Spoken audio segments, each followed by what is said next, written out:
News J தொலைக்காட்சி நேயர்களுக்கு வணக்கம். உரிமைக்குரல் நிகழ்ச்சி வாயிலாக நேயர்களை சந்திக்கிறதுல மகிழ்ச்சி.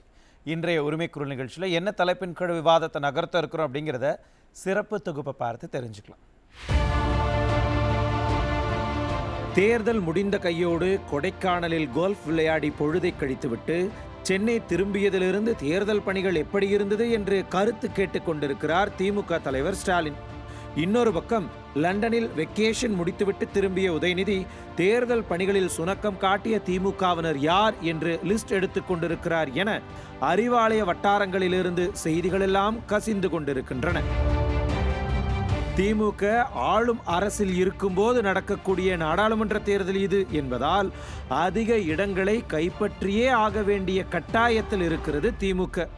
கடந்த தேர்தலில் 39 தொகுதிகளில் 38 எம்பிக்களை பெற்றிருந்த நிலையில் தற்போது அதைவிட குறைந்தால் அது முழுக்க திமுக ஆட்சிக்கு கிடைக்கும் கெட்ட பெயர் தானே. இதனால் திமுகவின் இமேஜும் டேமேஜ் ஆக அதிகளவு வாய்ப்பு இருக்கிறது என்பதாலும் ஒருவேளை அந்த தோல்விகள் எதிர்வரக்கூடிய 2026 தேர்தலிலும் எதிரொலிக்கும் என்பதாலும் நெருப்பின் மீது பயணம் செய்து தேர்தலை எதிர்கொண்டது திமுக. ஆனால் சொல்லி வைத்தார் போல திமுக போட்டியிட்ட சில இடங்கள் மற்றும் அதன் கூட்டணி கட்சிகள் போட்டியிட்ட பல இடங்களிலும் உள்ளடி வேலைகளை பார்த்து திமுக கூட்டணி கட்சியை தோல்வியடைய செய்யும் பணிகளில் திமுகவினரே இறங்கியதாக திமுக தலைமைக்கு வந்த புகார்களால் தற்போது இந்த ரகசிய மீட்டிங்குகள் எல்லாம் நடந்து கொண்டிருக்கின்றன.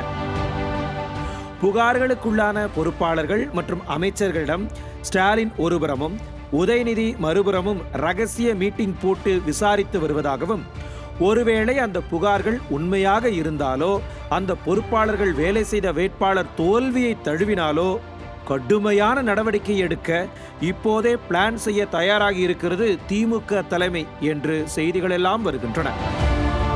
அப்படி நடவடிக்கை பாயும் பட்சத்தில் திமுகவின் அமைச்சரவையில் பெரும் மாற்றம் இருக்க போகிறது. அமைச்சர்கள் மீது வந்த தொடர் புகார்களாலும் திமுக தலைமைக்கும் ஆட்சிக்கும் கெட்ட பெயர் ஏற்பட்டது. அவற்றையெல்லாம் கருத்தில் கொண்டும் இந்த அமைச்சரவை மாற்றம் இருக்கும் என்று கணிக்கிறார்கள் விவரம் அறிந்தவர்கள். ஆக நடந்து முடிந்த நாடாளுமன்ற தேர்தலில் தோல்வியை தழுவப் போகிறது திமுக என்ற பலருடைய கருத்துகளிலும் உண்மை இருப்பதால் தான் ரகசிய மீட்டிங் எல்லாம் போட்டுக் கொண்டிருக்கிறதா திமுக?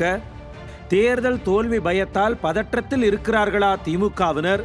தேர்தலுக்கு பிறகு உதயநிதியை துணை முதல்வராக்க திட்டம் போட்டுத்தான் அமைச்சரவையை மாற்றப்போகிறதா திமுக? ஆக மொத்தத்தில் வெகு விரைவில் மாறப்போகிறதா தமிழக அமைச்சரவை என்பன போன்ற பல்வேறு கேள்விகளுக்கு விடை தேடுகிறது இன்றைய நியூஸ் ஜே உரிமைக்குரல் நிகழ்ச்சி.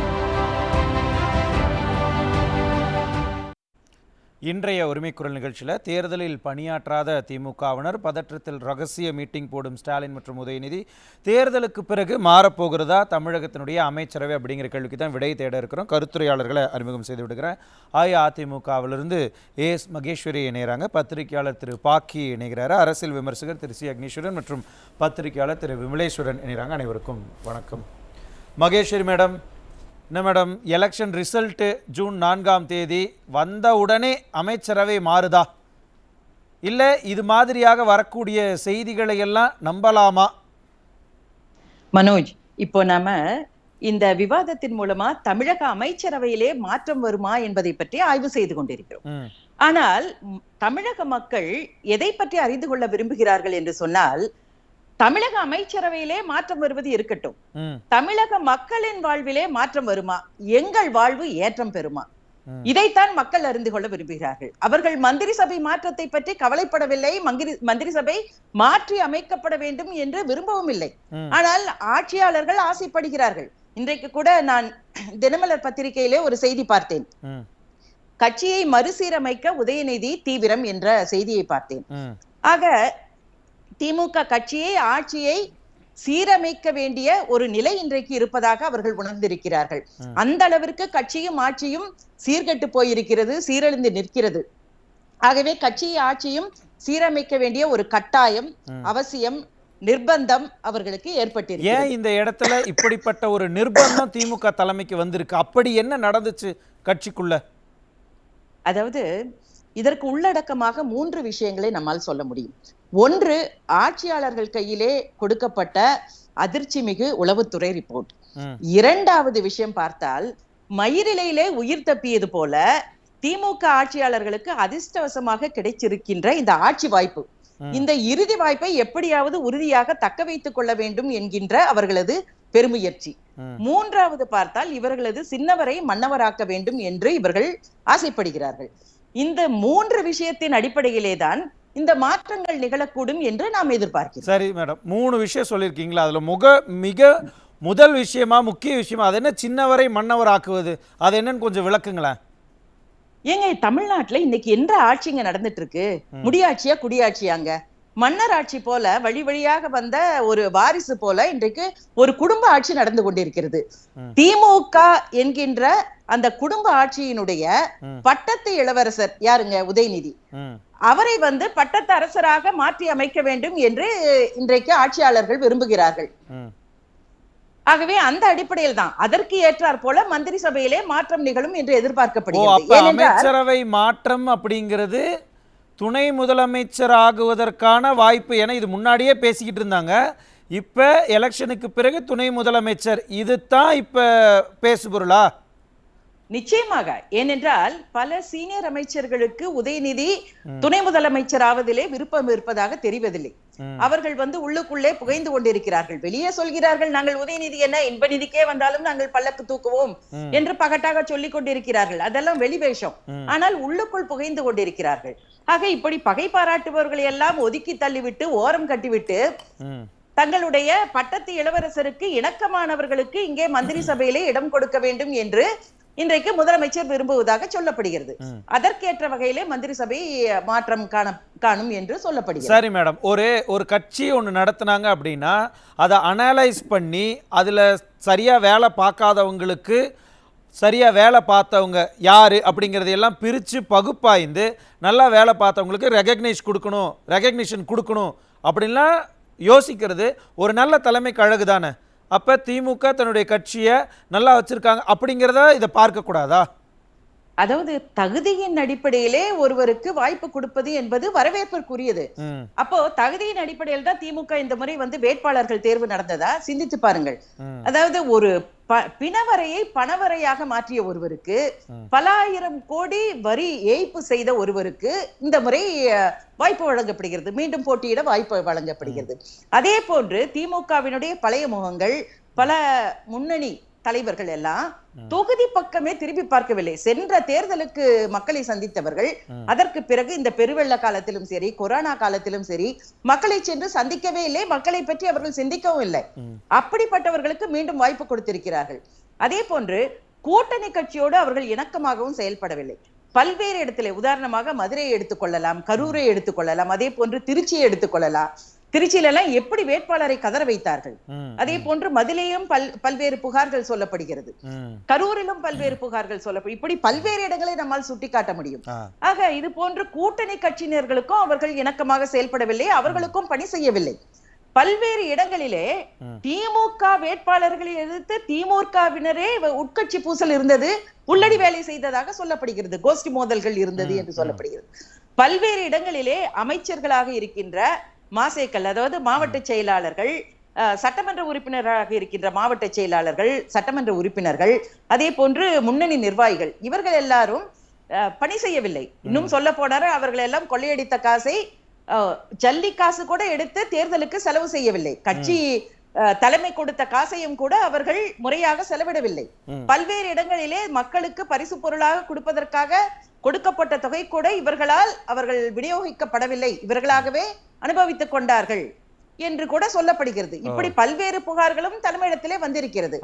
ஆகவே இந்த அடிப்படையிலும் பல மாற்றங்களை செய்ய வேண்டும் என்று அவர்கள் உள்ளடி வேலைகள் பார்த்து திமுக மற்றும் அதனுடைய கூட்டணி கட்சிகள் தோற்கறக்கு யாரெல்லாம் துணை போனாங்களோ அவங்கள் மேல நடவடிக்கை இருக்கும் அப்படின்னு எதிர்பார்க்கலாமா? அது போன்று பேசப்படுகிறது, அதுவும் பேசுபொருளாகத்தான் இருக்கு. அப்படி நடவடிக்கை எடுக்கும் பொழுது, அப்படி எடுக்கக்கூடிய பட்சத்துல நிறைய பேர் அதிருப்தியில் இருப்பாங்க இல்லையா? ஏன்னா ஏற்கனவே நிறைய மினிஸ்டர்ஸ் மேலே நிறைய புகார்கள் இருக்கிறது. அந்த மினிஸ்டர்ஸ் மேலே நீங்கள் என்ன நடவடிக்கை எடுத்தீங்க? ஆட்சிக்கு அவங்களால கெட்ட பேர் அப்படின்லாம் சொல்லக்கூடிய வாய்ப்பு இருக்குல்ல. அப்போ அந்த மினிஸ்டர்ஸ் மேலே என்ன நடவடிக்கை எடுப்பாங்க? உள்ளே வெளியே கேம் எல்லாம் இருக்குமா? இப்போ உள்ள மினிஸ்டர் புதுசாக கொடுக்கறதும் அமைச்சரவையிலிருந்து நிறைய பேரை வெளியேற்றறதுக்கும் வாய்ப்புகள் இருக்குமா? அதற்கான வாய்ப்புகள் பிரகாசமாக இருப்பதாகத்தான் சொல்லப்படுகிறது. பல்வேறு மூத்த அமைச்சர்களோட அமைச்சரவையிலிருந்து வெளியே எடுக்கப்பட்டு அவர்களுக்கு கட்சி பதவிகள் கொடுப்பதாக கூட பேச்சு அடிபடுகிறது. அரசியல் நோக்கர்கள் அப்படித்தான் சொல்கிறார்கள். ஏனென்றால் பல்வேறு இடங்களில் நீங்கள் பார்த்தீர்கள் என்று சொன்னால் இந்த வேட்பாளர் தேர்விலே ஏற்பட்ட குளறுபடிகள் காரணமாக திமுக வேட்பாளர்களை எல்லாம் ஓட்டு கேட்பதற்கு தொகுதிக்குள்ளே விடவே இல்லை. மக்கள் அவர்களை விரட்டி அடித்தார்கள். ஊரே ஒன்று திரண்டு அவர்களை விரட்டி அடித்தது. ஆனால் அதிமுக வேட்பாளர்களை பார்த்தோம் என்று சொன்னால் பல புதிய முகங்கள், அப்பழுக்கற்ற அற்புதமான வேட்பாளர்களை நம்முடைய புரட்சி தமிழர் அண்ணன் எடப்பாடியார் அவர்கள் களத்திலே நிறுத்தினார்கள். ஆகவே ஊரே திரண்டு வந்து அவர்களுக்கு சிறப்பான அமோகமான வரவேற்பு கொடுத்தது. இந்த இரண்டையும் மக்கள் பார்த்து கொண்டுதான் இருந்தார்கள். ஆக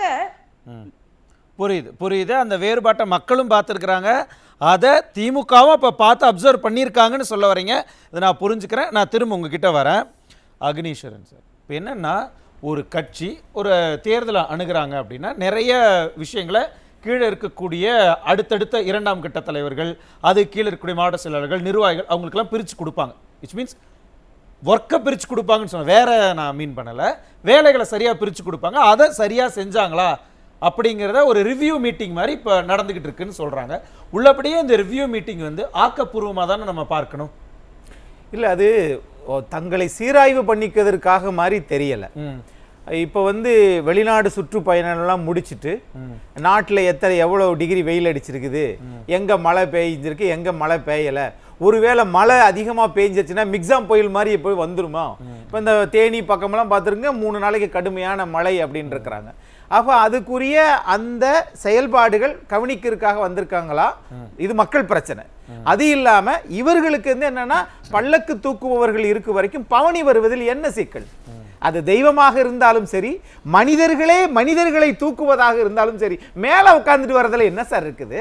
தனி மனிதன் தானாக பறக்கத்தான் முடியாது, ஆனால் தூக்கிட்டு வந்தா உட்காந்துட்டு வரலாம்ல. அந்த மாதிரி இங்கு நடக்கிறது எல்லாமே நீங்க சொல்றீங்கல்ல, முதல் தலைவர், அதற்கு கீழே இருக்க வந்து துணை பொதுச் செயலாளர், அதுக்கு கீழே இருக்கக்கூடிய அந்த அதிகார மட்டத்திலிருந்து கீழே இருக்கக்கூடிய மாவட்ட செயலாளர்கள், இவங்க எல்லாருமே ஒற்றை குறிக்கோள்ல தெளிவா இருக்காங்க. என்னன்னா, நாம தமிழ்நாட்டில் புதிதாக வந்த அவருடைய புதல்வரை நம்ம விளையாட்டுத்துறை அமைச்சராகிட்டோம்.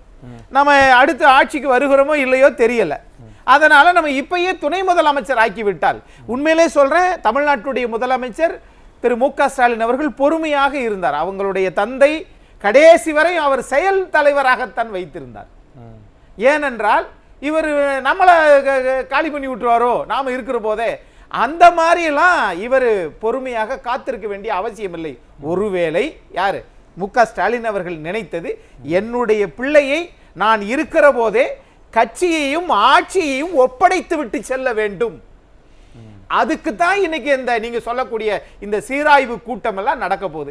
யாராவது எதிர்க்கிறார்களா? கேட்கிறேன்.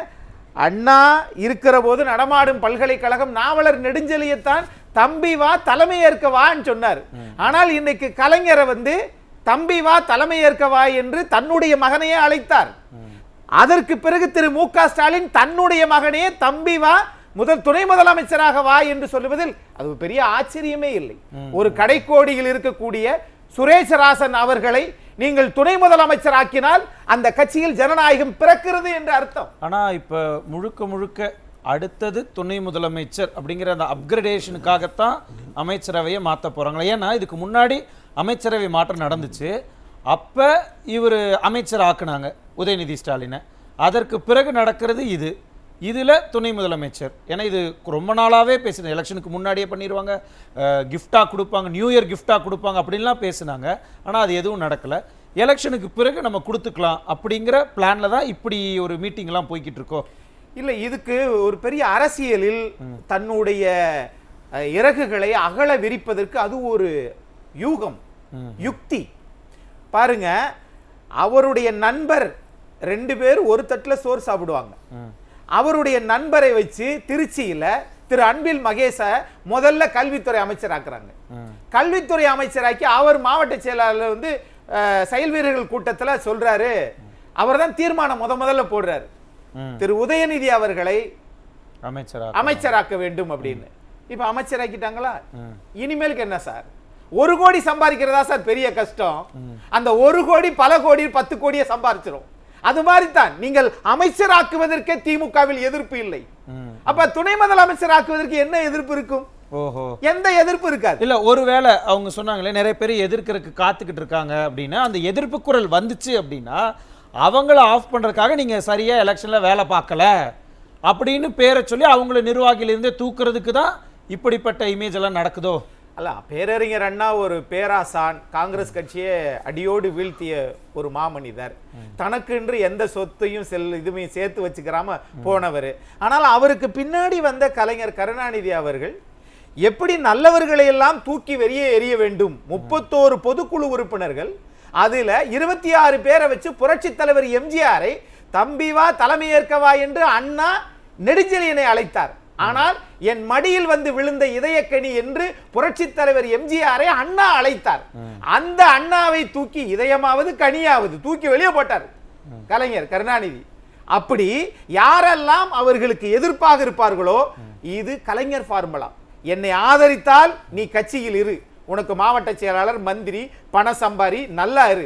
என்னை எதிர்த்தால் நீ மந்திரியை விட்டு எந்திரின்னு தூக்கி தூர போட்டுருவாங்க. ஆனா எலெக்ஷனுக்கு முன்னாடியே மு.க. ஸ்டாலின் ஒரு விஷயம் சொல்லியிருந்தார்ல, எலெக்ஷன்ல நீங்க சரியா வேலை பாருங்க, நிறைய இடத்துல இருந்து எனக்கு தகவல் வருது, உள்ளடி வேலைகள்லாம் நடக்குதுன்னு, எனக்கு தெரிஞ்சதுன்னா நான் ஆக்ஷன் எடுப்பேன், உள்ளடி வேலைகள் செஞ்சீங்கன்னா நான் சர்வாதிகாரியா மாறுவேன்னு இப்ப சமீபத்தில் எலெக்ஷனுக்கு முன்னாடி அவங்களுடைய கூட்டத்தில், நிர்வாகிகள் ஆலோசனை கூட்டத்தில் பேசினாரா இல்லையா? அப்ப இதுக்கு இப்ப ஆக்ஷன் எடுக்கிறாரு அப்படின்னு இதை பார்க்க கூடாதா? நீங்க கட்சியை ஆட்சி 10 வருஷம் கழிச்சு ஏதோ கஷ்டப்பட்டு ஆட்சிக்கு வந்துட்டீங்க. ஆட்சிக்கு வந்ததுக்கு பிறகு நீங்க சர்வாதிகாரியா மாற வேண்டியது உங்கள் வீட்டு பிள்ளைகளை, உங்கள் மாவட்ட செயலரை திருத்தர வேண்டிய அவசியம் இல்ல. 12 நாளில 4 மரணங்கள் நடந்துச்சு, காவல் நிலைய மரணங்கள். அவங்க அந்த காவல் அதிகாரிட்டு நீங்க சர்வாதிகாரியா நடந்துக்கிட்டீங்களா? இல்லையே, தொடர்ந்து மரணங்கள் நடக்குது. அப்ப இதைத்தான் மக்கள் எதிர்பார்க்கிறார்கள். விலைவாசியை குறைப்பதில் தமிழ்நாட்டுடைய முதலமைச்சர் திரு ஸ்டாலின் சர்வாதிகாரியாக செயல்படுகிறாரா? அதே மாதிரி மரணங்கள் குறைக்கிறதுல சர்வாதியா செயல்படுகிறாரா? இப்ப இவ்வளவு வெயில் அடிக்குதுல, அடுத்த மழை காலத்துல பாத்தீங்கன்னா எல்லாமே சென்னை ஃபுல்லா தண்ணியா வராம இருப்பதற்கு இப்பொழுதே கார்பரேஷன்ல பணத்தை ஒதுக்கி அவர்களுக்கு ஏதாவது பண்றாங்களா? தண்ணி பிரச்சனை வராம இருப்பதற்கு சர்வாதிகாரியா செயல்படுகிறார்களா என்று கேட்டால் தெரியவில்லை. இவங்களை பொறுத்தளவுல அதிமுக ஒரு ஜனநாயக கட்சி. ஜெயலலிதா அம்மா இறந்ததற்கு பிறகு சிங்கப்பூருக்கு, ஜப்பானுக்கு மாநாட்டுக்கு போகிற போது கூட, முதலீடுகளை ஈர்க்க போகிற போது சிங்கப்பூர்ல போய் தமிழ்நாட்டினுடைய முதலமைச்சருக்கு அதிமுக 2ஆ பிரிஞ்சு, அதை பத்தி நீங்க கவலைப்படுறீங்க? அப்ப நீங்க ஒன்னா இருக்கிறதுனாலே ஜனநாயகம் பூத்து குலுங்குதுன்னு அர்த்தமா? ஆக உங்களுக்கு பிறகு அந்த கட்சியில் எரிமலைகளாக வெடிக்கக்கூடியவர்கள் எத்தனையோ பேர் இருக்கிறாங்க. ஆனா அதை பொறுத்திருந்து பார்க்கிறோம். இப்ப என்னன்னா, ஜெயலலிதா அம்மா இறப்புக்கு பிறகு அதிமுக இன்றைக்கு ஓரணியில் ஒரே கோபுரமாய் இருக்கிறது. இதுக்கு இங்க இருக்கக்கூடிய ஒவ்வொருவரும் பொறுப்பு தான்.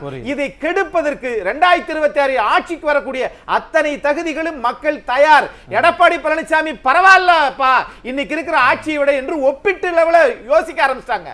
அதனால இப்ப அந்த கட்சிக்குள்ள பிரச்சனை. நான் கேட்கிறேன், ரகுபதி அவர்களுக்கு அததான் சார் வளர்த்த கடை மார்பில் பாயுது. ரகுபதி அவர்களை வளர்த்து விட்டதே அதிமுக. அவர் சொல்றாரு ஜூன் 4க்கு பிறகு பாஜக தான் அவர்களை பிளக்கும், அங்க பிளவு ஏற்படும். நான் கேட்கிறேன், உங்களுக்கு ஏங்க இந்த வேலை? அந்த காவல் ஆணையர்கள் யாரு? ஆவடியில யாரு டிசி? ஏப்பா செவ்வாப்பேட்டையில அந்த மரணம் ஏற்பட்டுச்சு, அதை சட்டத்துறை அமைச்சர் ஆய்வு செஞ்சாரா இல்லையா?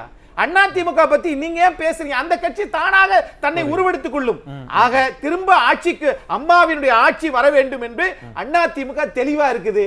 ஆட்சிக்கு வரவிடக் கூடாதுன்னு சொல்லிட்டு இந்த மாதிரியான பொய் பிரச்சாரங்களை திமுக உளவுத்துறை மூலம் கட்டவிழ்த்து விடுகிறது.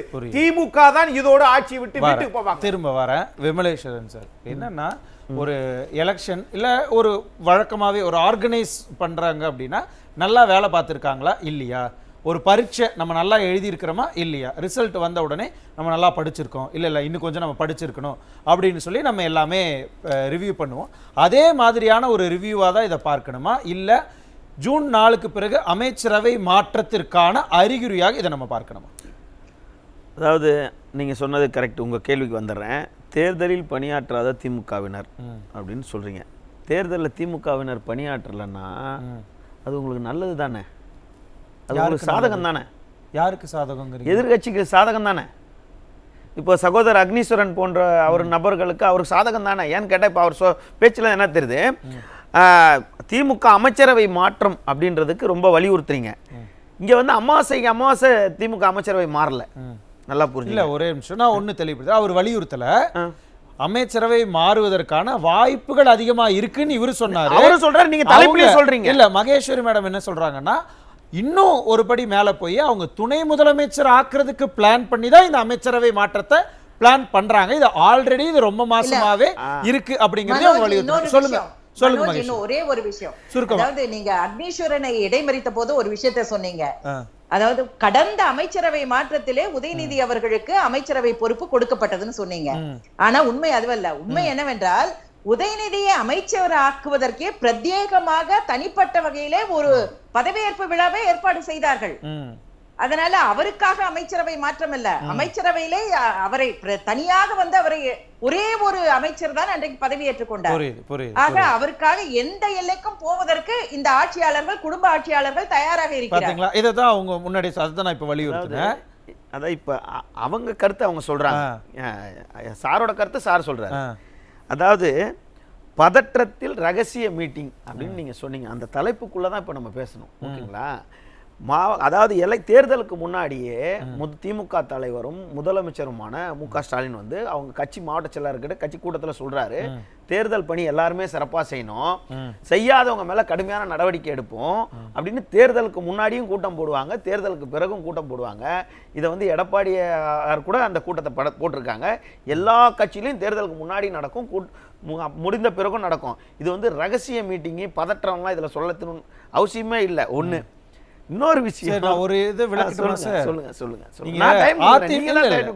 அதிமுகவை வந்து நீங்க இந்த இடத்துல நீங்க சுட்டி காட்டினதால இந்த எலெக்ஷன் முடிஞ்ச பிறகு சேலத்துல இருந்து இங்க வந்து தலைமை கழகத்துக்கு போய், அதிமுகவுடைய தலைமை கழகத்துக்கு போய் மாவட்ட செயலாளர்கள், இன்சார்ஜஸ் எல்லாம் கூப்பிட்டு அவர் வந்து ரிவ்யூ மீட்டிங் வச்சார். அதிமுகவுடைய பொதுச் செயலாளர் எடப்பாடி கே பழனிசாமி. ஆனால் திமுக வெக்கேஷன்லாம் முடிச்சுட்டு வந்து சரி கொடுங்க, அதான் அவங்க சொன்னாங்க, உளவுத்துறையிலேருந்து அவங்க ரிப்போர்ட்லாம் வாங்கியிருக்காங்க, உள்ளுக்குள்ள நம்ம பார்க்கலான்னு மறைமுகமாக ஏன் இதை இவ்வளவு பார்க்கறாங்க? ஏன் வெளிப்படைத்தன்மை இல்ல? அவ்வளவுதான், சிம்பிள். அதாவது நீங்க வந்து தேர்தலுக்கு பிறகு வந்து அமைச்சரவை மாற்றம்னு நீங்க எப்படி யூகங்களோ பத்திரிகை வாயிலா சொல்றீங்களோ, அதே பத்தி சகோதரி கூட சொல்லியிருந்தாங்க, பேப்பர்ல போட்டிருந்தாங்கன்னு. அதே பேப்பர்ல தான் நானும் படிச்சேன். மாவட்ட செயலாளர்கள் மாற்றமும் இருக்குன்னு. அதை ஏன் சொல்லல? மாவட்ட செயலாளர்கள் மாற்றமும் இருக்கு அப்படின்னு தான் சொல்லியிருக்காங்க. இல்ல, நான் அந்த முன்னாடி தொகுப்புல அதை நம்மளும் குறிப்பிட்டிருந்தோமே, அவங்க மாத்தலாம், மாத்தாமலும் போகலாம். ஏன் அதை இருங்க, மாவட்ட செயலாளர்களை மாற்றுவதும் மாற்றாமல் போவதும் அவங்க கட்சியினுடைய உட்கட்சி விவகாரம். அதை யாரும் கேள்வி கேட்க முடியாது. ஆனால் அமைச்சரவை மாற்றம்ங்கிறத யாரு வேண்டுமானாலும் கேள்வி கேட்கலாம். அவங்க உங்களுக்கும் அமைச்சர், எனக்கும் அமைச்சர், அவங்களுக்கும் அமைச்சர். ஆமா, அமைச்சரவை இங்க பேசுறது எடுத்திருக்கிறது அதான். அமைச்சரவை மாற்றம்ன்றது ஆரோக்கியமான விஷயம் தான். ஆனா அமாவாசைக்கு அமாவாசை மாத்திரதான் ஆரோக்கியம் இல்லாத விஷயம். அமைச்சரவை மாற்றம் ஆரோக்கியமா? எப்ப வேணாலும் சார் ஆக்ஷன் எடுக்கணும் சார், எப்ப வேணாலும் ஆக்ஷன் எடுக்கணும் சார், அதுதானே நேர்மையானது. அதாவது இப்ப எதுவுமே தவறு நடக்கல. தேர்தலுக்கு பின் அமைச்சரவை மாற்றம் நீங்க தவறு நடக்கலையா? ஆமா ஆமா, வேற என்ன சொல்ல, எங்க சொல்ல வரீங்க நீங்க? எங்க வரீங்கன்னு எனக்கு தெரியல. எலெக்ஷனுக்கு முன்னாடி வரைக்கும் தவறு நடக்கலையா, இல்ல இப்ப கூட தவறு நடக்கலையா? ஏன் ஒரு துறையில எந்த அமைச்சரும் சரியா வேலை பார்க்கலன்னு அப்ப வந்து முதலமைச்சர் முடிவெடுக்க முடியாம இருந்தாரா? சார், முதலமைச்சர் முடிவெடுக்காமன்ற, அதாவது நீங்க இப்படி சொல்றனால நான் இந்த இடத்துக்கு வந்துடுறேன். ஓகேங்களா? வேண்டாம், நான் இப்படி சொன்னதான் புரியும். என்னன்னா, நீங்க எதே நாளிதழ்ல பாத்தீங்களோ அதே குற்றச்சாட்டை நானும் வலியுறுத்துறேன். அங்க வந்து அவர் துணை முதல்வர் ஆக்குறதுக்காக நிறைய பேர் வேலை செய்யறாங்க, துணை முதல்வருக்காக மொத்தம் பேர் எதிர்ப்பு தெரிவிக்கல. இல்ல வர நீங்க எங்க வரீங்க பண்ணல. அது சொன்னது மகேஸ்வரோட நான் படிச்சேன்னு சொன்னாங்க. ஆமா, நான் அதை மென்ஷன் பண்ணல. அதுலயே உங்க கேள்வியிலே கேள்விக்குரியதான் வச்சிருக்கீங்க. உங்க தலைப்பே கேள்விக்குறிதான். அதாவது தேர்தலுக்கு பிறகு மாறப்போகிறது அமைச்சர், தமிழக அமைச்சர், அதுவும் கேள்விக்குரியதான். ஆதாரபூர்வ டிக்ளரேஷன் வரல சார். அதனால ஒரு சந்தேகம், சாதாரண டீ கடையில உட்கார்ந்து அரசியல் பேசுற பாமரனுக்கு எழுந்துற சந்தேகத்தை ரகசிய மீட்டிங் நம்ம வந்து பேசுறோம். இது எப்படி ரகசிய மீட்டிங்னு நீங்க சொல்றீங்க சார்? வெளியில அபிஷியலா சொன்னாதானே சார் அபிஷியல் மீட்டிங்னு கொஸ்டின் மார்க்லாம் இல்லாம தலைப்பை வச்சிருக்கலாம். ஆனா வெளியிலேயே தெரியலல்ல. வெளியில தெரியலன்னா அது அவங்க கட்சியோட எல்லா கட்சியும் நடத்துறதாங்க அந்த கூட்டத்தை. அனைத்து கட்சிகளும் தேர்தலுக்கு முன்னாடி தேர்தலுக்கு பிறகு வேலை செய்யறது. ரெண்டாவது வந்து நியாயம்தான், எல்லா கட்சியும் தேர்தலுக்கு முன்னாடி நடத்துவாங்க தான். ஏன் வெளிப்படையா நடத்துறதுல இதுதான் பதற்றத்தினால ரகசியமா நடத்திருக்கீங்களான்னு கேள்விக்குரிய போட்டு சந்தேகத்தை கிளப்பியிருக்கிறோம். வேற இன்னைக்கு நாளிதழ்ல நான் படிச்சதை இன்னைக்கு வந்து ஒரு ஊடகத்தின் வாயில ஒரு முன்னணி பத்திரிகையில நான் படிச்சதை சொல்றேன். எடப்பாடியாரோட பிறந்த நாளுக்கு முக்கிய மாவட்ட அமைச்சர்களை, மாவட்ட செயலாளர்கள் போல, முன்னாள் அமைச்சர்கள் போல அங்கேயே வந்து கோஷ்டி பூசலா இருக்கு, அங்கே ஒரு பிரிவு தனியா இருக்குன்றாங்க. இது இன்னைக்கு வந்திருக்குங்க. ஒரே நிமிஷம் இன்னைக்கு வந்து இல்ல, போற போக்குல சொல்லக்கூடிய எல்லா விஷயங்களும் வந்திருக்கு சார். ஒரே நிமிஷம் சார், ஒண்ணு இல்ல, அவங்க கூட தான் சொன்னாங்க. நீங்க எப்படி அடுத்த முதலமைச்சர் படிச்சீங்களோ அதே மாதிரி தான் அதே இன்னொரு வாட்ஸ்அப் வதந்தி ஒண்ணு வரும். அடுத்த முதலமைச்சராக உதயநிதி ஜூன் 5ஆம் தேதி பதவி ஏற்கிறாருன்னு அவங்க ஒண்ணு சொல்லுவாங்க. அதை நம்ம ஏற்க முடியுமா? முடியாது. அதனால சும்மா சொல்ல, அதைத்தான் இவர் சொன்னார், உளவுத்துறையின் மூலமாக இப்படியெல்லாம் வதந்திகளை பரப்பி விட்டு நம்ம கட்சி பக்கம் யாரும் வந்துடக்கூடாது, அந்த பக்கம் டேக் டைவர்ஷன் பண்ணி விட்டுட்டோம் அப்படின்னு அவங்க பேசுறாங்க. மன்னராட்சியில இல்ல மக்களாட்சி. வர மேடம், ஒரே ஒரு மன்னராட்சியில இல்ல மக்களாட்சி. சொல்லுங்க மேடம். இல்ல, இவர் யாரை சொல்லுகிறார்களோ அந்த முன்னாள் அமைச்சர் அவர்கள் தான் அண்ணன் புரட்சி தமிழர் எடப்பாடியார் அவர்களின் பிறந்த நாளுக்கு முதலாக பத்திரிகை விளம்பரம் கொடுத்தது அவர்தான். அதனால அவரை பற்றி இவர்கள் சந்தேகம் கொள்ளவே தேவையில்லை, யாருக்கும் அந்த சந்தேகம் இல்லை. இவர்கள் வேண்டுமென்றே இப்படிப்பட்ட புரளிகளை கிளப்பி விட்டுக் கொண்டிருக்கிறார்கள். அது மட்டுமல்ல, சகோதரர் சொன்னார், அமாவாசைக்கு மந்திரிகளை மாற்றியவர்கள் என்று சொல்கிறார்கள். தவறு செய்தால் சரியாக செயல்படவில்லை என்று சொன்னால் அந்த நிமிடமே அந்த க்ஷணமே மாற்றுகின்ற ஒரு துணிவு, திராணி, இதை தெய்வம் அம்மா அவர்களுக்கு இருந்தது. அதை இவர்கள் குறை சொல்ல முடியாது.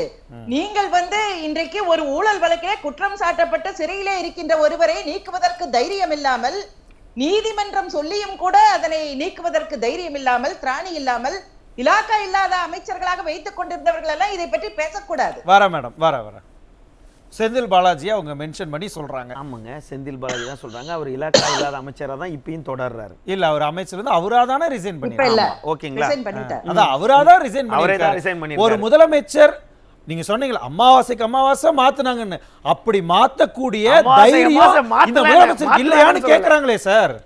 அதாவது நீங்க சொன்னதே நடக்கட்டும் சார். அதாவது தேர்தலுக்கு பிறகு மந்திரி சபையை மாற்றி அமைக்கட்டும் சார். அதுல நல்லதா தானே சார் நடக்குது. ஆனா அதிகாரிகள் மாற்றாங்கல்ல, அமைச்சரை மாற்றலாம் கூட அதிகாரிகள் மாற்றாங்கல்ல, ஒவ்வொரு துறையிலையும் மாற்றி நடந்துகிட்டு தானே இருக்கு, வேலை நடந்துகிட்டு தானே இருக்கு. அப்ப அதிகாரிகளை ஏன் மாத்துறீங்க, அமைச்சர்களை ஏன் மாத்தல அப்படிங்கிற ஒரு கேள்வி வருது இல்ல.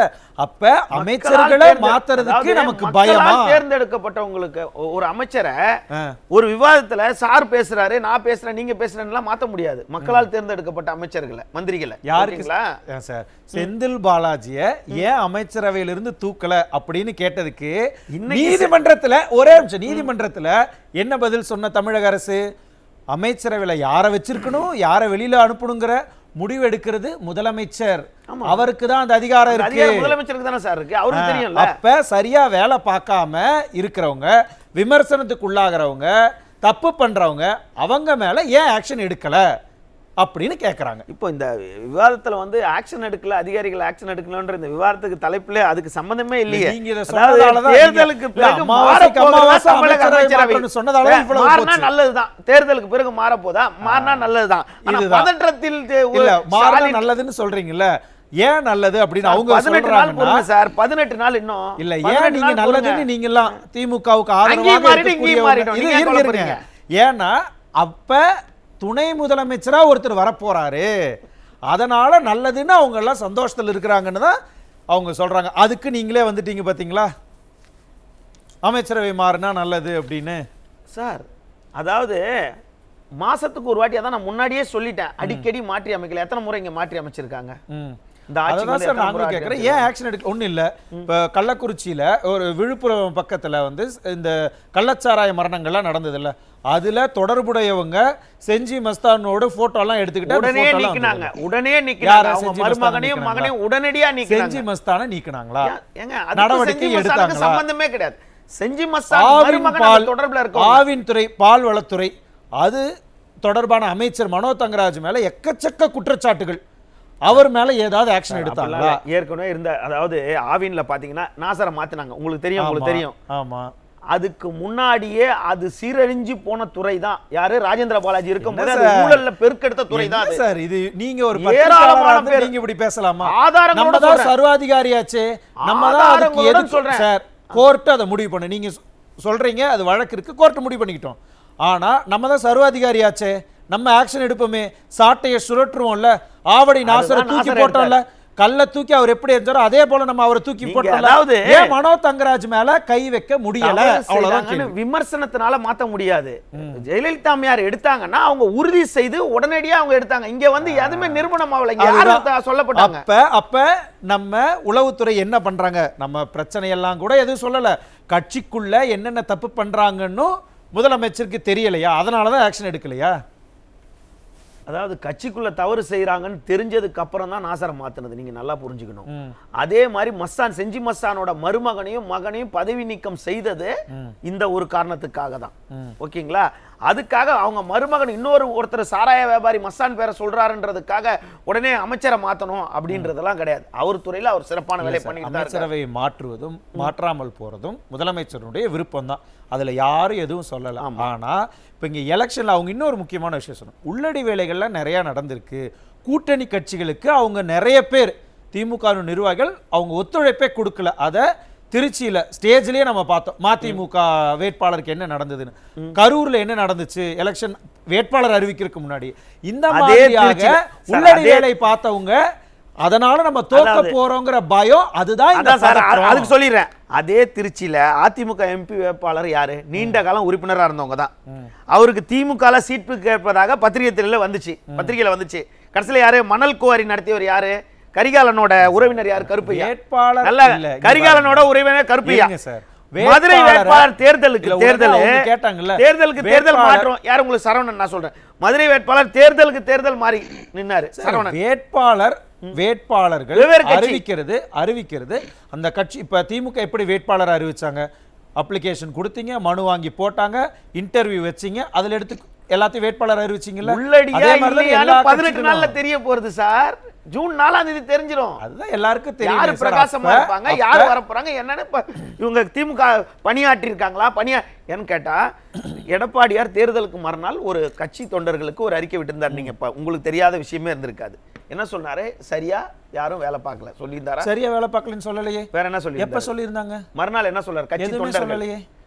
கூடுதலா வேலை செய்யணும்னு சொல்லி, கூடுதலா வேலை செய்யணும்னு எதுக்கு சொன்னாங்கன்னா, கூடுதலாக வேலை அங்க பத்திரப்படுத்தி வச்சிருக்காங்களே வாக்குப்பதிவு இயந்திரம், அதை என்ன வேணாலும், ஏன்னா சிசிடிவி எல்லாம் அங்கங்க ஆஃப் ஆயிருது இல்லையா, இதெல்லாம் நடக்கணும் அவர் முன்னாடியே கணிச்சு அறிக்கையில நீங்க எல்லாரும் சேர்ந்து பத்திரமா பாத்துக்கணும். அதே வேலையை திமுக ஆளுங்களும் பண்ணிக்கிட்டு இருக்காங்க. அததான் அவரும் சொன்னார்.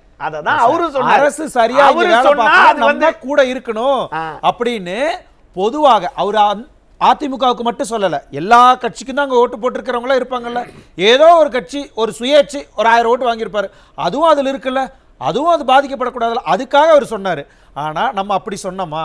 அரசு நம்ம கட்சிக்குள்ளதானே நம்ம பேசுறோம். இது எப்படி நம்ம என்ன கம்பேரிசன்?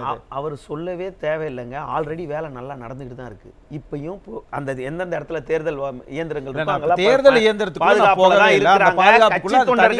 வேலை எல்லா இடத்துலயும் தெளிவா செஞ்சிருக்காங்க. 4ஆம் தேதி தெரிஞ்சதுதானே போகுது.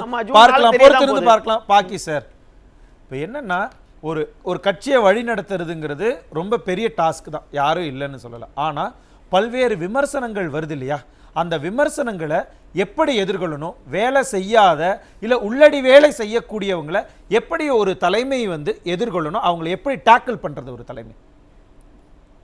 எல்லா கட்சியுமே தேர்தலுக்காக வேலை செய்யறாங்க பொதுவாக நான் சொல்றேன். தேர்தல் முடிவில் வெற்றியும் கிடைக்கலாம், தோல்வியும் கிடைக்கலாம். அப்போ அல்லது வெற்றியை பெற்றால் கூட முன்பு பெற்ற வாக்கு சதவீதம் கிடைக்காம குறைஞ்சு போகலாம். நம்ம ஓவரால சொல்லிட்டேன்.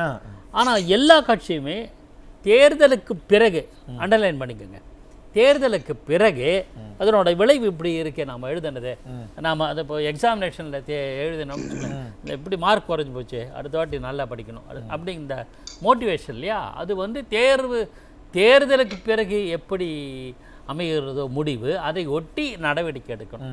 அப்போ மாவட்ட செயலாளர் மாற்றுறதோ, அமைச்சர்களை மாற்றுறதோ, கட்சியினோட சித்தாந்தத்தை மாற்றுறதோ, தலைமையை மாற்றுறதோ, எல்லா சம்பவங்களும் நடக்கும். அதில் கூட மாற்று கிடையாது. ஆனால் தேர்தலுக்கு முன்பே நீங்கள் உங்கள் தலைப்பை பார்த்த பதற்றத்தில் ரகசிய மீட்டிங் போடும். அது என்ன ரகசிய மீட்டிங்? வெளிப்படையாக நடந்தால் கூட, சப்போஸ் தேர்தல் முடிவுக்கு முன்னாடியே கூட இந்த களப்பணியெலாம் சரியாக பண்ணியிருக்கீங்களா, எப்படி எதிர்பார்ப்பு எப்படி இருக்குது அப்படின்னு ஒரு பார்வையோடு இருக்கணும். அதெல்லாம் இல்லாமல் இருக்குது அப்படிங்கிறது ஒரு விஷயம். இன்னொரு விஷயம், இன்றைய நாளேடில் வந்த தகவலை சகோதரி மகேஸ்வரி சொன்னாங்க. சில தினங்களுக்கு அதே நாளேட்டில் மாவட்ட செயலாளர்கள் எண்ணிக்கை 2 மடங்காக்கப்படும் அப்படிங்கிற ஒரு தகவல் அது எங்கிட்ட இருக்கு. புதுசாக 234 தொகுதி சார். இப்போ எக்ஸிஸ்டிங் நான் திமுக சொல்கிறேன், மற்ற கட்சி சொல்ல. ஏன்னா திமுக தலை எடுத்துருக்குது. அந்த திமுகவில் ஒரு மாவட்ட செயலாளர் 2-3 சட்டப்பேரவை தொகுதியை கையாள்வார், அவரோட controller. Practically it is impossible to handle all the 5 or 6 constituency. சரி 4 5 கான்ஸ்டியூன்சி, 5 தொகுதிகளை கையாள்வது மிக கடினம். அதனுடைய பலன் வந்து எப்படி ஆகும்? கவனம் இருக்க முடியாது. ஏற்கனவே அவங்க வந்து ஒரு சொல்லக்கூடாது, யாரையும் நான் தனிப்பட்ட எந்த கட்சியும் சொல்லலை, தொடர்ந்து வெற்றி பெற்று விட்டால் வச்சுங்களேன் ஒரு முயலாம கதை மாதிரி ஆயிடும். அதுக்கு மேல சொல்ல விரும்பல. மமதைன்னு சொல்றீங்களா? இல்ல அந்த வார்த்தையில நான் இந்த அதிகார வார்த்தை போதைன்னு ஒரு சொல்றீங்களா? மெத்தனம். எப்படி இருந்தாலும் ஜெயிச்சிருவோம்ப்பா. அவங்க என்ன நினைக்கிறாங்க, அதாவது திமுக என்ன நினைக்கிறது நான் யூகிக்கிறேன், என்னோட யூகம். அதிமுக பாஜக உறவு முறிஞ்சு போச்சு. அதிமுக தனியா போட்டியிடுது, பாஜக தனியா போட்டியிடுது. ஆன்டி இன்கம்பன்சி ஓட்டு பிரிஞ்சு போயிடும். அப்படியே இருந்தாலும் ரெண்டாவது பாஜக மேலே பாஜக மேலே மக்களுக்கு வெறுப்பு இருக்கு. அதிமுக நம்ம திரும்ப சொல்லிகிட்டே இருக்கோம். அதனால் அவங்க 2 பேர் மேலேயும் திருப்தி கிடையாது. ஆக நமக்கு வந்துடும் ஜாலியாக நம்ம என்னப்பா சும்மாவே எக்ஸாமே எழுதாமல் பாஸ் ஆகிடலாம் அப்படிங்கிற மாதிரி மனநிலையில் இருந்திருப்பார்களோ என்று யூகிக்க இடம் உண்டு. அப்போ என்ன பண்ணியிருக்கணும், ஒரு கட்சி வந்து கடந்த காலங்களில் எப்படி இருந்து அண்ணா விட்டுருங்க, நம்ம கலைஞர் ஆட்சி கருணாநிதி ஆட்சியில் நிறைய தோல்விகளை சந்தித்தார். ஒவ்வொரு முறையும் தோல்விகளை சந்தித்தாலும் எப்படி எதிர்கொள்வது என்று உழைச்சிருக்கார். நம்ம வந்து குறை சொல்லக்கூடாது. நம்ம ஏன்னா அவர் இருந்த காலத்தில் பாருங்க, ஆளுமை மிக்க எம்ஜிஆர் ஆட்சி காலத்தில் மத்தியில் வந்து இந்திரா காந்தி எதிர்த்து அந்த அளவுக்கு பண்ணியிருக்காரு. அந்த மாதிரி இந்த கட்சியில ஜெயிக்க முடியல அப்படிங்கிறது 2வது விஷயம். நம்ம இல்ல அவர் எம்ஜிஆர் ஊருக்கு உள்ளாட்சி தேர்தலில் வெற்றி பெற்றார். நம்ம அதை எதையும் வந்து நிராகரிக்க வேண்டாம். நான் கட்சி கடந்து தான் சொல்றேன். சொல்லுங்க. ஒரு கட்சியில இப்போ நான் சொல்றேன் சார், இந்த மக்களவை தேர்தல் முடிவுக்கு பிறகு அதிமுகவும் ஒரு பரிசோதனை, சுய பரிசோதனை அல்லது ஆய்வு அல்ல பரிசோதனை வெற்றி நிறைய வெற்றி. சார் ஒரே ஒரு விஷயத்தை நான் தெளிவுபடுத்துறேன். எந்த கட்சியுமே தங்களை சுய பரிசோதனை செய்யறத யாருமே வேணான்னு சொல்ல மாட்டாங்க. அது அந்தந்த கட்சி வளர்ச்சி சார்ந்தது, நல்லது, அது அவங்களுக்கு நல்லது. அது எந்த கட்சியாக இருந்தாலும் சரி. ஆனால் அமைச்சரவைக்கு ஒரு விஷயம், ஒரு மாறுதல் வருது அப்படிங்கிற பட்சத்தில் இந்த இடத்துல ஏன் இது இவ்வளவு பெரிய இம்பார்ட்டன்ட்னா, ஒரு ஆளும் அரசு திமுக ஆளுங்கட்சியா இருந்து சந்திக்கக்கூடிய ஒரு தேர்தல். இந்த தேர்தலில் சில இடங்களில் தோல்வி, பல இடங்களில் தோல்விங்கிற போது திமுக ஆளும் கட்சியாக சரியாக செயல்படலை, ஆன்டி இன்கம்பன்சினுடைய வெளிப்பாடு தான் இது அப்படிங்கிறதான வெளியில தெரியும். நிச்சயமா அப்படிதான் தெரியும். அப்படி அதை தவிர்க்கணும் அப்படின்னா நம்ம ஏதாவது ஒரு விஷயத்தை இங்க பேசுபொருள் ஆக்கணுங்கிறதுக்காக கூட மாத்தலாம் இல்லையா? அப்படி பார்த்தா தோல்வி அவங்க ஒப்புக்கொண்ட மாதிரி ஆயிடும் இல்லையா? நான் எல்லா கட்சி சார் எந்த கட்சியாக இருந்தாலும் வெற்றி பெறுவோம் தான் சொல்லுவோம். அது வந்து இயல்பு. அதில் வந்து குறைச்ச எப்போனா அது முடிஞ்ச பிறகு மக்களவை தேர்தலும் சட்டப்பேரவை தேர்தலும் மக்களவை தேர்தலும் முடிஞ்ச பிறகு தான் நம்ம அதுக்கு இறங்கணும். அலசுதல், ஆராய்தல், சுய பரிசோதனை செய்தல், ஆத்ம பரிசோதனை செய்ய எல்லாமே இப்பயே செய்வதற்கு என்ன காரணம் அப்படி நீங்க கேட்டீங்கன்னா அதுக்கு நான் சொல்றேன். அதைத்தான் கேட்டுக்கிட்டு இருக்கேன் இவ்வளவு நேரமா. கட்சி பணிகளில் 2 விருட்சம் திராவிட முன்னேற்ற எனக்கு தெரிஞ்ச தகவலை சொல்றேன், நான் கேள்விப்பட்ட தகவலை சொல்லுங்க. எனக்கு சில கட்சி பிரமுகர்கள் சொன்னது சொல்றேன். கூட்டணி கட்சிகளுக்கும் திமுகவுக்கும் இந்த களப்பணியாற்றுவதில் ஒரு உற்சாகம் போதிய அளவு இல்லை. இணக்கம் இல்லாததால உற்சாகம் இல்லையா? இல்லை. ஓகே. இப்போ ஒரே ஒரு சின்ன உதாரணம் சொல்றேன். இன்னைக்கு அது வெளிப்பட்டிருக்கு. யாரு 67 முதல் 57 ஆண்டுகள் ஏமாந்தது போதும் சொன்னது யார் தெரியுமா? சொல்லுங்க. அதையும் தமிழ்நாடு காங்கிரஸ் கமிட்டியினுடைய தலைவர் செல்வ பெருந்தகை. ஏமாந்தது போதும் ஒன்று. அப்புறம் தொகுதிகளை கேட்டு பெறுவதை விட தொகுதிகளை பிரித்து கொடுக்கும் நிலைக்கு நம்ம வரணும். அவரே சொல்லியிருக்கார். இன்றைய தான் ஆரணியில் இங்கே பத்திரிகையாளர் கூட்டத்தில் சொல்லியிருக்கார். அப்போ கூட்டணி கட்சிகளுக்கு திருப்தி இல்லை. இது புதுசு கிடையாது. உள்ளாட்சி தேர்தலே எங்களுக்கு மிகவும் மனசு ரொம்ப சங்கடமாக இருக்கிறது அப்படின்னு அப்போதைய காங்கிரஸ் தமிழ்நாடு காங்கிரஸ் தலைவர் கே.எஸ். அழகிரி புலம்பினார். நான் அந்த வார்த்தை யூஸ் பண்ணுறதுக்கு மன்னிக்கணும், என்னோட நண்பர் தான், இனிய நண்பர் தான். அந்த வருத்தப்படகு எங்களுக்கு மிகவும் வருத்தமாகிறது எங்களை நடத்துவதை அப்படின்னு சொல்லுங்க. ஸோ கூட்டணி கட்சிகளுக்கும் திமுகவுக்கு எந்த அளவுக்கு புரிதல் இருந்திருக்கு கேள்விக்குறி. ஓகே, சரி, இது ஒரு பக்கம் இருக்கட்டும். அப்ப இருங்க வர அடுத்த இன்னொரு பாயிண்ட்டுக்கு போறதுக்கு முன்னாடி இதுலயே என்னன்னா, இப்ப அங்க இணக்கம் இல்லை இல்லையா? அப்ப இணக்கம் இல்லைங்கிற போது நான் முன்னாடியே உங்ககிட்ட சொன்னேன்ல, நம்ம சரியா பணியாற்றலைன்னா நான் அவங்க மேல நடவடிக்கை எடுக்கணும். அப்ப என் பேச்சுக்கு என்ன மரியாதைன்னு ஸ்டாலின் கேட்கணுமா வேண்டாமா? கேட்பாரா இல்லையா? அப்ப நடவடிக்கை எடுப்பாங்கல்ல.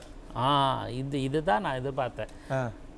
கட்சிக்குள்ளேயே நீங்க கூட்டணி கட்சிகள்லாம் கூட விட்டுருங்க, அது கூட சித்தாந்தம் கொள்கை எதையாவது சொல்லி நாளைக்கு பிரிஞ்சா கூட சொல்லலாம், ஒரு ரீசன் சொல்லலாம், அது விட்டுருங்க. இந்த நிரந்தர எதிரியும் இல்லை, நிரந்தர நண்பரும் இல்லை, அதெல்லாம் கட்சிக்குள்ளேயே பல கட்சி மாவட்ட செயலாளர்கள் உரிய வகையில் செயல்படவில்லை என்று அந்த கட்சியினர் மத்தியிலேயே ஒரு ஒரு ஒரு வருத்தம், ஆதங்கம், கவலையெல்லாம் இருக்குது. உதாரணத்துக்கு தருமபுரியில் மாவட்ட செயலாளராக ஒருத்தர் இருக்கார். He is close to PMK லீடர்னு சொல்கிறாங்க. அவர் வந்து அவ்வளோ ஈடுபட்டு வேலை செய்யலை, எப்படியா இருந்தாலும் நம்ம கட்சி ஜெயிச்சிரும்பா அப்படின்னா என்ன ஆகும்? ஒரு உற்சாகமின்மை. கலைஞர் கருணாநிதி மேலே நமக்கு ஒரே ஒரு விஷயத்தில் மதிப்பு, எந்த வேறுபாடுகளையும் மறந்துடும். உழைப்பில் அவர் கெட்டிக்கார், அசராம உழைப்பு. அப்ப மு.க. ஸ்டாலின் உழைக்கலங்கிறீங்களா? ஒன்று சொன்ன நீங்க சொல்றீங்க, அந்த உழைப்பு அந்த உழைப்பு. இப்ப அமித்ஷாவுக்கு உழைக்கிறார், நரேந்திர மோடி உழைக்கிறார், எல்லா கட்சி தலைவர்களும், ராகுல் காந்தியும் உழைக்கிறார். அந்த கட்சியினோட நம்ம கட்சி வேறுபாடு அதெல்லாம் கடந்து. ஸோ ஒரு கட்சிக்கு எந்த அளவுக்கு உழைக்கிறார்கள். நான் சொல்றது மைக்ரோ லெவலில் சொல்கிறேன். மாவட்ட செயலர் அன்புமணிக்கு க்ளோஸாக இருக்காரு, சாரி ஜி.கே. மணிக்கு க்ளோஸாக இருக்காருன்னா பேச்சு அடைபெறுது. அப்போ எப்படி ஒரு புரிதலோடு வேலை செய்வாங்க? அப்போ பாமக ஒருவேளை திமுகவோட கூட்டணியில் இருந்தால் கூட சரி, லாஜிக்காக எடுத்துக்கலாம். இல்லை, கூட்டணியில இல்லை. அப்போ என்ன அண்டர்ஸ்டாண்டிங் என்ன? அப்போ மகேஸ்வரி மேடம் சொன்னது இந்த இடத்துல உண்மைன்னு வருது. ஏன்னா உளவுத்துறையிலேருந்து இது போன்ற உள்ளடி வேலைகள் எல்லாம் என்னென்ன நடந்தது அப்படிங்கிற ரிப்போர்ட் போய் இப்போ ஆக்ஷன் எடுக்கிறாங்க.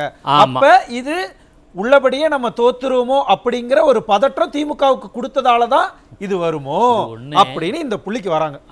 அதே புள்ளிக்கு தான் நானும் வந்துட்டேன், வந்து அந்த புள்ளியில தான் உட்காந்துட்டு இருக்கு. இன்னொன்று, மாவட்ட அமைப்புகளை பற்றி சொன்னல, 234 தொகுதி, இனிமே ஒரு மாவட்ட செயலர் 4-5 தொகுதிகள்லாம் கவனிக்கூடாது, 2 தொகுதி மேக்ஸிமம் சுருக்கம். அப்போது மொத்தம் 117 மாவட்ட செயலர் இருக்கு. ஏன் அப்படின்னா, உதாரணத்துக்கு காஞ்சிபுரம் மாவட்ட செயலராக இருக்கார், இப்போ அமைச்சராக இருக்கார். செங்கல்பட்டு மாவட்டம் பிரிச்சாச்சு, அதுக்கு ஒரு செயலர் போடலை. அப்போ இதெல்லாத்தையும் வந்து கட்சி ஆலோசிக்கிறாங்க. அப்படி போடும்போது பிரிப்பதை கட்சியினர் நினச்சிப்போம், நம்ம பலவீனமாக்குறாங்கன்னு நினச்சிப்பாங்க, நினச்சிக்க கூடும். அதெல்லாம் உண்டு. ஒரு விஷயம், எல்லா கட்சியும் யாருமே தன்னை புதுப்பித்துக் கொள்ள வேண்டும். அது இயக்கங்களுக்கும் பொருந்தும், குறிப்பாக கட்சிகளுக்கும் பொருந்தும். நன்றி. இன்னொரு முக்கியமான விஷயத்தை அவங்க எழுப்பினாங்க, உதயநிதி ஸ்டாலின் துணை முதலமைச்சர் ஆவதற்கான வாய்ப்புகள் இருக்கு, அதுக்கு தான் இந்த அமைச்சரவை மாற்றம்னு சொன்னாங்க. அதுல எந்த அளவுக்கு நியாயம் இருக்கு, அவங்க என்ன திங்க் பண்ணுவாங்க? நீங்க அதுல என்ன உண்மை இருக்குன்னு கேட்பீங்கன்னு நினைச்சேன். அந்த உண்மையை பற்றி தெரியாது, அதில் நியாயம் இல்லாமல் சொல்லுவீங்கன்னு தான் நான் அதை கேட்கல. இல்லை, அதில் வந்து நியாயமா இல்லையாங்கிறது அதுபடி தவறு நான் சொல்ல மாட்டேன். ஆனால் அதையே வெளிப்படையாக பண்ணலாமே. தேர்தல் முடிஞ்சோடனே ஷஃப்லிங் அமைச்சர்ல, அதுதான், அதனாலதான் பதற்றத்தின் வெளிப்பாடாக மறைமுகமா பண்றாங்களாங்கிறதான் கேள்வி. இன்னும் நம்ம தொடர்ந்து விவாதிக்கலாம். இல்ல பாக்கி சார் வந்து ரொம்ப சுருக்கமா மேடம் சொல்றாரு, அதாவது உதயநிதியை துணை முதல்வராக்குவது தவறு இல்லை என்று சொல்கிறார். அது எப்படி அப்படி பார்க்க முடிகிறது என்று தெரியவில்லை. மூத்த அமைச்சர்கள் எத்தனை பேர் இருக்காங்க, யாராவது துணை முதல்வரா பண்ணலாமே. எனக்கு வந்து உதயநிதிக்கு துணை முதல்வராக கொடுக்கணும். அப்ப அந்த குடும்பத்தில் இருக்க கோபாலபுரம் குடும்பத்தை சார்ந்தவர்கள் மட்டும்தான் கோலோச்ச வேண்டுமா? மற்றவர்களுக்கு அந்த வாய்ப்பு கொடுக்க கூடாதா? மகேஸ்வரி, நீங்க சொல்றது அரசியல் பார்வை, நான் சொல்றது சட்ட பார்வை. அவசியமோ இல்லாம எப்படி உதயநிதியை அமைச்சராக மாற்றினார்களோ அதே போன்று தேவையோ கட்டாயமோ இல்லாமல் மீண்டும் அவரை துணை முதல்வராக ஆக்குவதற்கு அவர்கள் தயங்கவே மாட்டார்கள். இல்ல, நீங்க சொல்வது அரசியல் பார்வை, நான் சட்ட பார்வை. அதுல ஒண்ணு there is no violation of rule. இல்ல நீங்க அப்படி சொல்லல. யாரை வேணா அமைச்சராக்கலாம், பர்ஃபார்மன்ஸ் பொறுத்து அவங்க நிக்கிறாங்க, நிக்கல. நியாயம்னு ஒண்ணு இருக்கு. அதே சட்டப்படி எஸ் யூ ஆர் கரெக்ட், யாரும் சொல்ல. ஆனா ஓட்டு போட்ட மக்களோட இடத்திலிருந்து நான் பேசுறேங்கிறாங்க அவங்க. அது தேர்தல் அடுத்த தேர்தல் பார்க்கத்தானே போறோம். மகேஸ்வரி மேடம் ரொம்ப சுருக்கமாக விதிக்கிறத வச்சிருங்க. ஒருவேளை அமைச்சரவை மாற்றம் நடந்தது அப்படின்னா திமுக தன்னுடைய தோல்வியை ஒப்புக்கிட்டாங்க அப்படின்னு எடுத்துக்கலாமா? அதாவது மனோஜ், நான் ஒரே ஒரு கருத்தை இங்கே சொல்ல ஆசைப்படுறேன். சொல்லுங்க. அமைச்சரவையிலே மாற்றம் வருவதால் எந்த பலனுமே கிடையாது. ஆட்சியாளர்களின் மனநிலையிலே மாற்றம் வர வேண்டும். அது வருமா மேடம்? மக்கள் எதிர்பார்த்து கொண்டார்கள். அதாவது கிடைத்த இந்த நல்வாய்ப்பை பயன்படுத்தி மக்களுக்கு ஒரு நல்லாட்சி தர வேண்டும் என்று நினைக்க வேண்டுமே ஒழிய இப்படி அனைத்து வகையிலும் மக்களை ஆட்டி படைக்க வேண்டும், அவர்களை அச்சுறுத்த வேண்டும், அவர்களை பழிவாங்க வேண்டும் என்று நினைப்பது போலதான் இவர்களது ஒவ்வொரு செயலும் இருக்கிறது. மகேஸ்வரி மேடம், ஒரு விஷயத்தை நீங்க புரிஞ்சுக்கவே மாட்டேங்கிறீங்களே. ஏன்னா இன்னும் 2 வருஷம் தான் ஆட்சி இருக்கு.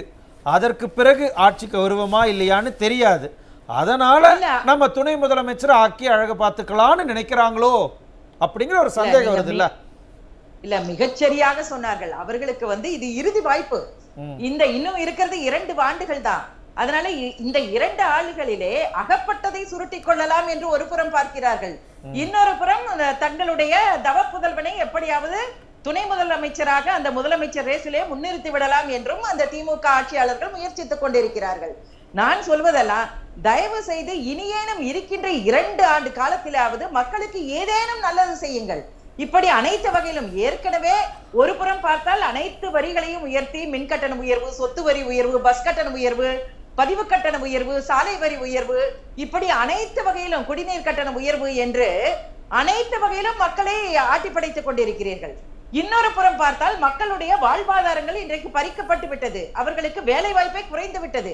ஏனால் எம்எஸ்எம்இ தொழிற்சாலைகள் எல்லாம் இன்றைக்கு மூடப்படுகின்ற நிலை, அவர்களுக்கு இன்றைக்கு வேலை வாய்ப்பு இல்லாத நிலை, பொருளீட்ட இயலாத நிலை இருந்து கொண்டிருக்கிறது. இன்னொரு புறம் பார்த்தால் கடந்த ஆட்சியிலே, நம்முடைய அம்மா ஆட்சியிலே கொடுக்கப்பட்ட திட்டங்களை எல்லாம் இன்றைக்கு தட்டி பறித்து விட்டீர்கள். அப்பாவி மக்களிடமிருந்து தட்டி பறித்து விட்டீர்கள். 2000 மினி கிளினிக்கள் இருந்தது, இலவசமாக அங்கே மருத்துவ வசதி பெற்றுக் கொண்டிருந்தார்கள், அதை மூடிவிட்டீர்கள். அதே போன்று 654 அம்மா உணவகங்கள் அக்ஷய பாத்திரம் போல ஏழை எளிய பாட்டாளி மக்களுக்கு உணவளித்துக் கொண்டிருந்தது, அதற்கும் மூடுவிழா நடத்திவிட்டீர்கள். அதே போன்று கிராமப்புற பொருளாதாரத்தை, மகளிருடைய பொருளாதார முன்னேற்றத்திற்காக அம்மா ஆட்சியிலே கறவை மாடு திட்டம் கிட்டத்தட்ட 1,12,000 கறவை மாடுகள் கொடுக்கப்பட்டது. கிட்டத்தட்ட ஒரு 53 லட்சத்திற்கு மேலான வெள்ளாடுகள் கொடுக்கப்பட்டது. அந்த திட்டங்களை எல்லாம் இன்றைக்கு நிறுத்திவிட்டீர்கள். அவர்களுக்கு பிழைப்பதற்கு வழியே இல்லாமல் செய்து விட்டீர்கள். மாணவர்களுக்கு 53 லட்சம் மாணவர்களுக்கு மடிக்கணினி கொடுக்கப்பட்டது, அந்த திட்டத்தையும் நிறுத்திவிட்டீர்கள். 60 லட்சம் மாணவர்களுக்கு மிதிவண்டி கொடுக்கப்பட்டது, இன்றைக்கு அது என்ன ஆனது என்று தெரியவில்லை. இப்படி அனைத்து திட்டங்களையும், அதே போன்று உழைக்கும் மகளிருக்காக நம்ம 3 லட்சம் மகளிர்களுக்கு 25,000 மானியமாக கொடுத்து அம்மா இருசக்கர வாகன திட்டம் கொடுத்தோம், அந்த திட்டத்தை நிறுத்திவிட்டோம். இப்போது பார்த்தால் மகளிருக்கு பேறுகால உதவித்தொகையை கூட 2 ஆண்டுகளாக நிறுத்தி வைக்கப்பட்டு விட்டதாக பார்க்க. இன்னொரு புறம் எல்லாருக்கும் கொடுக்கின்ற ஓய்வூதிய தொகை, முதியோர், அது ஓஏபி என்று சொல்கின்ற அந்த திட்டம். ஆகவே இப்படி அனைத்து வகையிலும் மக்கள் வாட்டி வதைத்து ஆட்டி படைத்துக் கொண்டிருக்கின்ற அரசு இனியாவது கொஞ்சமாவது மனசாட்சியோடு ஆட்சி செய்ய வேண்டும், நல்லாட்சி தர வேண்டும், மக்களுக்கு ஏதேனும் நல்லது செய்துவிட்டு போங்கள் என்று சொல்கிறேன். நன்றி நன்றி நன்றி. விமலேஸ்வரன் சார் என்ன சொல்றாங்கன்னா, நீங்க கட்சிக்குள்ள ஆளுங்களை மாத்துங்க, மாத்தாம போங்க, அமைச்சரவையை மாத்துங்க, மாத்தாம போங்க, எங்களுக்கு நல்ல ஆட்சியை கொடுங்க, எங்களுக்கு அது போதும் இருக்கிற 2 வருஷத்துக்குன்னு. நல்ல ஆட்சி இல்லைன்றதுனால தான் 2021 திமுகவுக்கு ஆட்சி கொண்டு வந்தாங்க மக்கள். அப்போ இது திமுக நல்ல ஆட்சி தரலன்னா 2026 வீட்டுக்கு அனுப்ப போறாங்க. ஓகேங்களா? 5 வருஷம் வந்துட்டு ஒரே ஒரு விஷயம் இல்ல நெறியாளர் இங்க பதட்டப்படுறாரு. நெறியாளர் பதட்டப்பட வேணாம், காலத்துக்கு ஒரு பக்கம் அடி, மத்தாளத்துக்கு 2 பக்கம் அடி, 4 பேர் உட்காந்து என்ன நடுவுல மாட்டிக்கிட்டேன். 2வது பஸ் கட்டணம் உயர்வுலாம் கிடையாது, இல்ல பஸ் கட்டணம் இல்ல பஸ் கட்டணம் தான், அதை நல்லா ஓகேங்களா? 2வது மாவட்ட செயலாளர் கூட்டம் பார்க்கும்போது அதிமுக விழுப்புரம் மாவட்டம் 9 தொகுதிகளை உள்ளடக்கப்பட்டது. அங்க கொண்டதை ஏன் பிரிக்கல? பயமா? யாருக்கு பயம்? இது என்ன உங்களுக்கு? இங்க பாருங்களேன், கட்சிக்குள்ள என்னென்ன நடவடிக்கை எடுக்கணும், கட்சிக்குள்ள யார நிர்வாகிய போடுறது போடக்கூடாதுன்னு திமுகவுக்குள்ள இருக்கிற தலைவர் தான் அத பத்தி யாரும் பேசக்கூடாதுன்னு உழைக்கலன்னு சொன்னீங்கல்ல. கலைஞரே அவர்கிட்ட ஸ்டாலினை பத்தி நம்ம எப்படி விமர்சனம் பண்றோம்? ஸ்டாலினை பத்தி சொல்லுங்கன்னும் போது கலைஞர் சொல்ற ஒரே வார்த்தை தான் மூத்த பத்திரிகையாளருக்கு தெரியும், உழைப்பு உழைப்பு உழைப்புன்னு இருக்கவர் தான். அந்த உழைப்புனால தான் 9 தேர்தலில் நின்றுருக்காங்க. இதுவரை 9 தேர்தலில் சந்திச்சு வந்திருக்காங்க. அதனால முதல்வர் உழைக்காமலாம் இல்ல, ஒரே ஒரு பழமொழி மட்டும் சொல்லுங்க, தன் குஞ்சு பொன் குஞ்சு சார். அவர் என்ன தன்னுடைய பையன் உழைக்கலன்னா சொல்லுவாரு? இன்னைக்கு உதயநிதியையும் தான் ஸ்டாலின் என்ன சொல்றாரு? அதே மாதிரி ஒரே நிமிஷம் சார், உதயநிதி நீங்க சொன்ன அதே மாதிரிதான் உதயநிதியை ஸ்டாலின் எங்க போனாலும் அவர் உழைக்கிறார், அவர் அதற்கு பாடுபடுகிறார், இதற்கு பாடுபடுகிறார்னு சொல்றாங்க. ஆமா சார். அப்ப என்னன்னா சேப்பாக்கம் தொகுதியில நின்று வெற்றி பெற்று எம்எல்ஏ ஆகி அதுக்கப்புறம் அமைச்சர் ஆயிருக்காரு. தன்னுடைய மகன்களை கொண்டு வரக்கு பெருமையா பேசுவாங்க. சேப்பாக்கம் தொகுதியில நின்று அதை நீங்க நியாயப்படுத்துறீங்க. சேப்பாக்கம் தொகுதியில நின்று வெற்றி பெற்று எம்எல்ஏ ஆகி அமைச்சர் ஆயிருக்காரு. ஓகேங்களா? இப்ப துணை முதல்வர் ஆவறதுல பெரிய ஆச்சரியம் கிடையாது. சட்டத்துல சட்டப்படி தான் வராரு. உண்மையுமே சொல்றேன். அவரு நான் ஒரு வார்த்தை சொன்னா கஷ்டமா இருக்கு. சொல்லி தெரியும். அவரு கூவத்தூர்ல முதல்வர் ஆகலங்க. என்ன சார் இது நியாயமா? அவர் கூவத்தூர்ல முதல்வர் ஆகல. அவர் வந்து மனசுல யார் இடம் பிடிச்சாங்கன்னு மக்களுக்கு 2026ல தெரிஞ்சிரும். தெரியத்தானே. இல்ல 4ஆம் தேதி வைங்க. இதே 4 பேரை கூப்பிட்டு 4ஆம் தேதி வைங்க. தெரியத்தானே போகுது. ஜூன் 4 வைங்க. அதே 4 பேரை கூப்பிடுங்க. பார்க்கத்தானே போறோம். சொல்லுங்க பாக்கி சார். இல்ல நான் சொல்ல வந்தது முத்துவேல் கருணாநிதியின் மகன் என்பதால் முதலமைச்சர் ஆனார். அதை ஒத்துக்க சொல்லுங்க.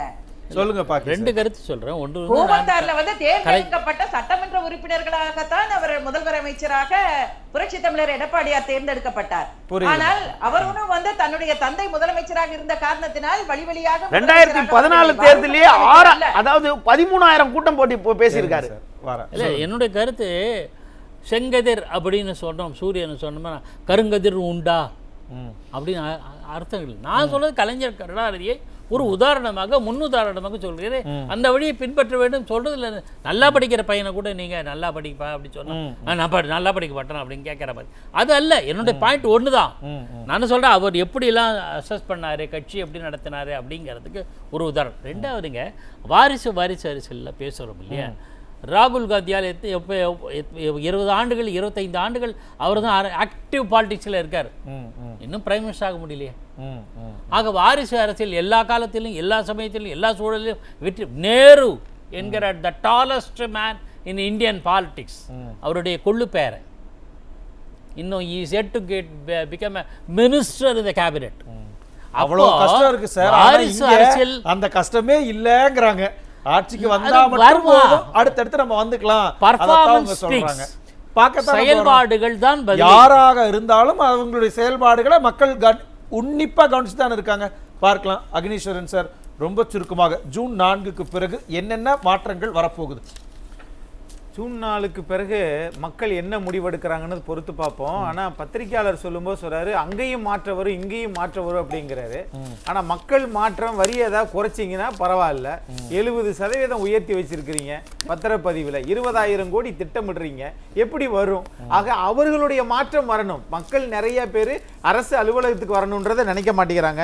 இன்னொன்னு வந்து சேப்பாக்கத்துல நிக்கிற போது இவர் அமைச்சராக்குவோம் நீங்க சொல்றாங்கல்ல, நாங்க மக்கள்கிட்ட நின்றுதானே ஜெயிச்சோம். ஆமா சார், நின்றுதான் ஜெயிச்சீங்க. யாரும் உட்கார்ந்து படுத்துக்கிட்டுலாம் புரட்சி தலைவர் மாதிரி படுத்துக்கிட்டே யாரும் இனிமேல் ஜெயிக்க முடியாது. ஆனால் நிக்கிற போது ஆம் நாங்கள் இவரை அமைச்சராக்குவோம், அதற்கு பிறகு கொஞ்ச நாள் கழிச்சு துணை முதல்வராக்குவோம், முதலமைச்சராக்குவோம் அப்படி சொல்லுங்களேன். அப்போ அவர் வரமாட்டாரு, அரசியலுக்கே வரமாட்டாருன்னா இன்டர்வியூ கொடுத்திருக்காங்க. அது வேற சார். அது அப்போ இப்ப கிடையாது. திருவல்லிக்கேணி தொகுதியில கொரோனால அப்படி பேய் மாதிரி வேலை பார்த்தாருன்றதுக்கு ஊடகங்களே பதில் சொல்லும். அப்படி பார்த்தா இஸ்லாமியர்கள் சாவ வந்து எல்லாருடைய சாவை எடுத்து போட்டாங்க. அதனால வந்து தமிழ்நாட்டு மக்கள் முதலமைச்சராக கொண்டு வந்துருவாங்களா? அது முக்கியம் இல்ல. நீங்க இப்ப சொல்றது சார் சொல்றாருல, பாக்கி சாருக்கு நல்லா தெரிஞ்சே சில நேரம் அப்படியே விட்டுட்டு போயிருவாரு. சார் வாரிசு அரசியலை பத்தி நாங்க பேசவே கிடையாது. இந்தியாவிலேயே 2 குடும்பம், ஒன்னு மத்தியில ஆட்சி இருக்கக்கூடிய காங்கிரஸ் கட்சி, ஒரு குடும்பம் அந்த கட்சியை பூரா ஆட்சி செஞ்சிட்டு இருக்கு. அதே மாதிரி தான் தமிழ்நாட்டில் ஒரு குடும்பம், தமிழ்நாட்டில் திமுக, அந்த திமுக கட்சியவே அபகரிச்சு வச்சிருக்காங்கன்னு சொல்ல வரோம். வாரிசு அரசியல் யாருக்கு சார் இல்ல? அப்படி பார்த்தா ஐ பெரியசாமியினுடைய புதல்வர் அவரை துணை முதலமைச்சராக்குங்க. ஏன் சட்டமன்ற உறுப்பினர் ஆக்காம நேரடியா கதிர் ஆனந்த கொண்டு போய் நீங்க அங்க ஆக்கியிருக்கீங்க? அவரை துணை முதலமைச்சராக்குங்க. அவருக்கு எக்ஸ்பீரியன்ஸ் இருக்குல்ல. திரு பொன்முடி அவர்களுடைய பையனை வந்து துணை முதலமைச்சராக்குங்க. இதை யாரு கேள்வி கேட்காம இருக்கீங்க பாருங்க. அது ஜனநாயகம் பூத்து குலுங்குதுன்னு சொல்றீங்க பாருங்க. இது மக்கள் வகிறு எரியுது. அதே மாதிரி சகோதரி அவங்க மேடம் பேசும்போது சொன்னாங்க, அதாவது இந்த வரி உயர்ந்துச்சு இந்த வரி உயர்ந்துச்சு. ஆமா, திமுக இருப்பது மக்களுக்கு வரியை உயர்த்துவதற்கு, தன் மகனுக்கு பதவி உயர்வு கொடுப்பதற்கு. எதற்காக அவங்கள ஆட்சிக்கு கூட்டிட்டு வந்தோன்னு மக்களும் நினைச்சுக்கு நல்லா தெரியும். எதற்காக அவங்க ஆட்சியை விட்டு போறாங்களா இருக்க போறாங்க உழைக்கிறவங்களா உழைச்சுக்கிட்டே இருக்கணும். அழுக்கு வெட்டி கட்டி மேடையில பேசி பதாதைக்கு ஒட்டிக்கிட்டே இருக்கணும். ஆனா நாங்க பதவி உயர்ந்து போயிட்டே இருப்போம். என்னென்ன மாற்றம் வரப்போகுதுங்கிறத நம்மளும் பொறுத்திருந்து பார்க்கலாம். கருத்துக்களை பிறந்த கருத்துக்களுக்கு மிக்க நன்றி. மீண்டும் மற்றொரு நிகழ்ச்சியில் சந்திக்கலாம். நன்றி, வணக்கம்.